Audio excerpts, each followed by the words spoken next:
Hello YouTube and welcome back to another Dare to Game video. Today we're playing Mount & Blade Bannerlord and we're going to be going over another topic from the Realm of Thrones conversion mod. This time we're going to be doing the top 10 best companions for being battle commanders, so people that you set in charge of clan war parties and they run around attacking bad guys. So this is a very important task for companions, arguably the most important other than possibly governing settlements for you. So it's important that if you're going to be recruiting companions, of which you have a limited amount that you can recruit, that you focus on the best ones. So we're going to be going through them, 10 being the worst, 1 being the best. Let's start off with number 10. But before we do, I'm going to just show you how to find companions. So if you want to look up any of the people I'm showing you here, you can do it very easily. So you start off by pressing the N key, at least if you're using a keyboard, to open your notes menu. Then from in there, you can see a number of tabs. You click on heroes, and from there, you can narrow it down for exactly what you're looking for. So since we're looking for companions, you want them to be a wanderer. You can narrow it down by culture, which makes it obviously very, very small lists. But other than that, we can click alive, just in case you're later into the game and, you know, someone might have died.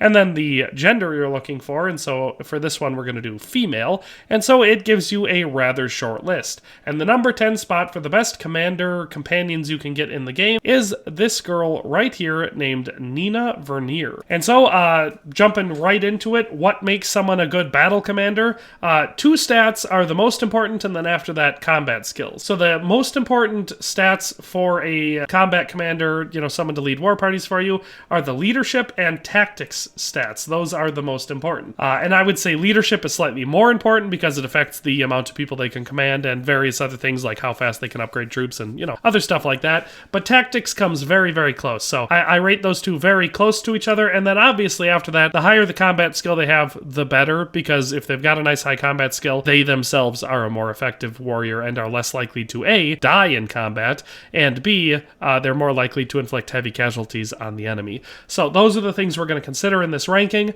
and Nina Vernier, as I said, takes the number 10 spot, so she's quite good at leading a war party for you. Her traits are generous, honorable, fearless, and merciful. She is a Valyrian wanderer. She is aged 21. Good things about her, she starts off having really good weapons and armor, so you don't have to worry about her dying immediately because she's fairly well protected right when you get her. Outside of that, her stats are all pretty solid. So her highest combat skills are level 200 in polearm and one-handed, but she's also got a level 160 in riding, 120 in athletics, 100 in two-handed, so all of those are quite good. So she's a pretty versatile warrior starting off right away at the beginning. Other than that, her skills are all pretty solid. We've got 50 for trade, 80 for steward, 40 for charm, but most importantly, 60 for tactics and 100 for leadership. So right off the bat, with no training and no experience, she is pretty good at leading a war party and is at least competent enough to make sure that they're not just being taken out by looters. So that's important when you start a war party in this game. So yes, that's Nina Vernier, and she takes the number 10 spot for commanders out of the companions. At number 9, we've got Sir BENFRY the Lucky, a Westerlands wanderer who is 30 years old. His traits are honest and daring, and again, he's pretty dang good starting off. So his armor and weapons are good enough that you don't have to worry about equipping him right away, just in case you don't have any gear for him, because he's relatively well protected, and his stats are all quite good. So his highest combat stat is level 120, and that's in one-handed, but he's also got level 120 in athletics, 80 in crossbow, 80 in two-handed, 80 in throwing, 100 in riding, 80 in polearm, and 80 in bow. So you can make him basically anything you want, and he will be pretty dang effective with whatever weapons and skill set you want him to focus on. Outside of that, his skills are 120 in trade, 100 in steward, and 80 in charm, but most importantly, 80 in tactics and 100 in leadership. So he will be just a little bit better than Nina Vernier at leading a war party, starting off, and he does make a pretty good general. So yes, that's Sir BENFRY the Lucky at number 9. And number 8, we have QUENTYN MARTELL, so one of the noble house of Martell from Dorne. He is a Dornish wanderer,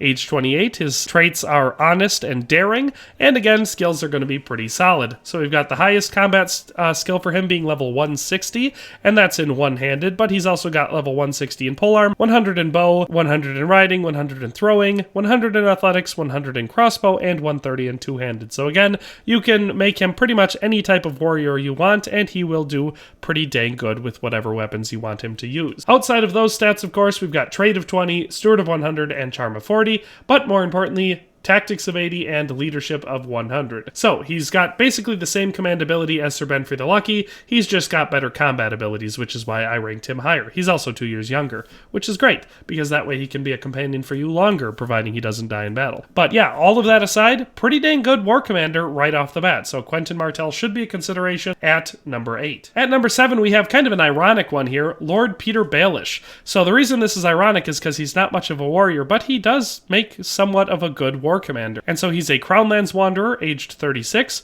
You can see for his traits we have Deceitful, Cautious, Cruel, and Cerebral. And his stats, like I said, play pretty well into being a commander. Unfortunately, his combat skill, his highest combat skill is level 30, which isn't particularly impressive, but obviously if he starts fighting, he will level that up. Outside of that, he's got level 50 for Trade, 180 for Steward, and 160 for Charm, but more importantly, level 100 for Tactics and 100 for Leadership. So you can see that the Leadership is the same as all of the other ones we've done on this list so far, but his Tactics is 20 points better. So just as a war commander, Tactics are very important, and he is better at it than the other people we've done on this list so far. So that is why Littlefinger takes the number 7 spot on this list. Next up at number 6, we have Willem Lannister, who I promise will not be the last Lannister on this list. He is a Westerlands Wanderer, age 24. His traits are honest and daring, and as you can see, he's got some pretty good stats. So for those stats, we've got 120 for his highest combat stat, which is in one-handed and riding, but he's also got level 80 in polearm, bow, and two-handed, as well as crossbow and throwing, so level 80 for all of those, and level 100 for athletics. So quite the warrior on him, not too shocking, I would say. His other stats to be concerned about are level 40 for Trade, level 120 for Steward, and 80 for Charm, so pretty good there. But of course, more importantly, level 80 for Tactics and 120 for Leadership. So unfortunately, he's got less of a tactical ability than Littlefinger, considerably better leadership ability. So Willem Lannister is a pretty solid commander, great option from the start, and he is nice and young, so he takes the number 6 spot. At number 5, the midway point, we've got Sandra the Great. She's a Dornish Wanderer, age 25. Her traits are Munificent, Cautious, and Cerebral, and her skills are all pretty dang solid. So you can see her highest combat skill is level 200, and that's going to be in one-handed, but she's also got a level 120 athletics and 150 for bow. Other than that, we've got a trade skill of 80, Steward of 80, Charm of 40, but of course, most importantly for this list, Tactics of 120 and Leadership of 120. So she is considerably better than pretty much everyone else. Well, I mean, everyone else we've covered on this list, because she's up at 120 for both Tactics and Leadership. So a very good general / war party commander, whatever you want to call her, but Sandra the Great definitely should be a consideration. At number 4, we have the Spider, Lord Varys, a Crownlands Wanderer who is 36 years old and has the traits Close-Fisted, Cautious, Merciful, and Cerebral. So obviously, if you're a fan of Game of Thrones or Song of Ice and Fire, you know who Varys is. His combat stats aren't all that impressive. His highest one is level 50, which is for crossbow. But outside of that, he's got level 100 Trade, level 250 Steward, level 200 Charm.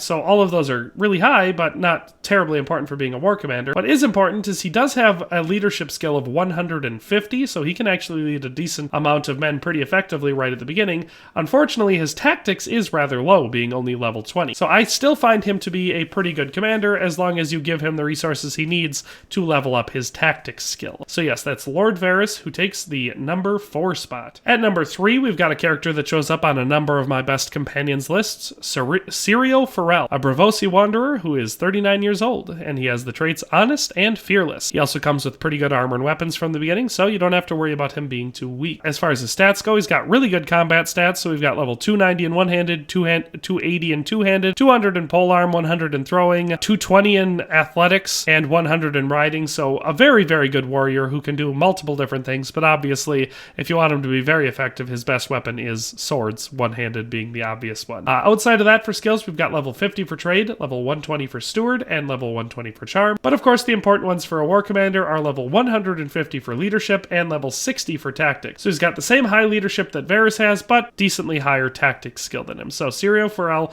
is quite good at being a general, and he does take the number 3 spot. At number 2, we have maybe an ironic one for you, Tyrion Lannister. And so he is a Westerlands Wanderer, age 36, has the generous trait, the honest trait, cautious, merciful, and calculating. Skill-wise, we're going to be pretty good at what's important for being a commander, but not great at combat, at least not starting out. The good thing is he has a rather small hitbox, so I find that he doesn't get hit nearly as often as a lot of other commanders that you could be using. But for his skills, his highest combat skill is level 80, which is in crossbow. Outside of that, we've got a level 120 for trade, 220 for steward, and 200 for charm, so all of those are quite high. But importantly for this list, we've got a leadership of 150 and tactics of 100. So he's got the same high leadership that we had in SYRIO, FOREL, and Varys, but again, a nice big step up in tactical ability. So Tyrion Lannister is the number 2 spot for the best commanders out of all the companions you can recruit in this game. Finally, at number 1, we of course have Jaime Lannister, and if you've watched any of my other companions videos, you're probably getting sick of seeing him ranking so high, but like I always say, clearly the mod author has a thing for Jaime Lannister. We have a Westerlands Wanderer here, age 39, and his traits are generous, honorable, daring, and calculating, so all pretty solid there, and as you can see, his stats are also all pretty dang ridiculously high. His highest combat skill is level 290, which you can see is in one-handed, but of course 280 for two-handed, 150 for crossbow, 200 for athletics, 150 for throwing, 250 for riding, 270 for polearm, and 150 for bow. All of those are ridiculously high, so he could be any type of warrior you want him to be. He's going to be very, very good at it. And of course, he also has the advantage of starting off with pretty solid weapons and armor, so again, going to be pretty effective in any form of combat. Outside of that, we've got a trade skill of 100, steward of 250, and charm of 200, so all pretty dang high for those skills. But most importantly for this list, and of course what makes him the undeniable best number 1 spot for any companion you can get as a commander, he's got level 250 for both tactics and leadership. So he is really, really good at leading a war party. He's the best companion you can get in the game for that, because he's ridiculously good at everything. He's super good at fighting, he's got nice high governing skills, but his tactics and leadership are both 250, which is the highest out of any companions in the game, and he's got both of them at that level. So yes, if you want to have a really good commander for your clan, and you're doing that through getting companions, then Jaime Lannister takes the number 1 spot, but all the rest of the ones that I've showed on this list are also quite good. So that's all for today. I hope you enjoyed the video and found it useful, but in any case, we'll see you next time. Thanks for watching another Dare to Game video. If you liked this video, please leave a like and a comment. If you haven't already, be sure to subscribe to the channel. If you like my content and would like to support this channel, consider becoming a member today for as little as $1.99 a month. It makes a huge difference. But in any case, thanks for watching and have a nice day. I'll see you next time.